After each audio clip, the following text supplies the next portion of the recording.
அஸ்ஸலாமு அலைக்கும் வரஹ்மத்துல்லாஹி வபரகாத்துஹு.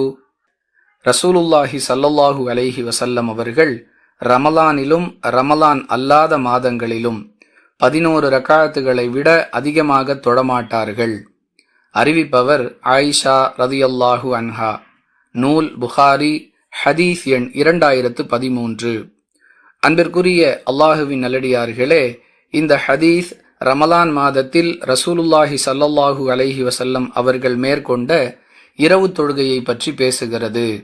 இந்த ஹதீஸில் 11 ரக்காத்துகள் என்று எண்ணிக்கை சொல்லப்பட்டிருந்தாலும் வெவ்வேறு ஹதீஸுகளில் 7 ரக்காத்துகள், 9 ரக்காத்துகள், 13 ரக்காத்துகள் என்றெல்லாம் நமக்கு ஆதாரங்கள் கிடைக்கின்றன.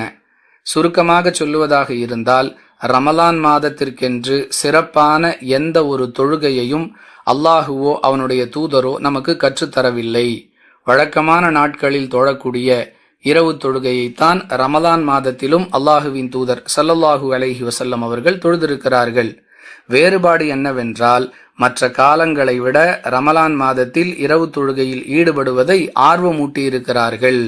அதனுடைய நன்மையை சிறப்பித்து சொல்லி இருக்கிறார்களே தவிர, இந்த மாதத்திற்கு மட்டும்தான் இந்த தொழுகை என்று, ரமலானுக்கென்று எந்த ஒரு தொழுகையையும் அல்லாஹுவின் தூதர் ஸல்லல்லாஹு அலைஹி வஸல்லம் அவர்கள் நமக்கு சொல்லவில்லை என்பதை இந்த ஹதீஸில் இடம்பெறக்கூடிய ரமலானிலும் ரமலான் அல்லாத மாதங்களிலும் என்ற வாசகம் தெளிவுபடுத்துகிறது.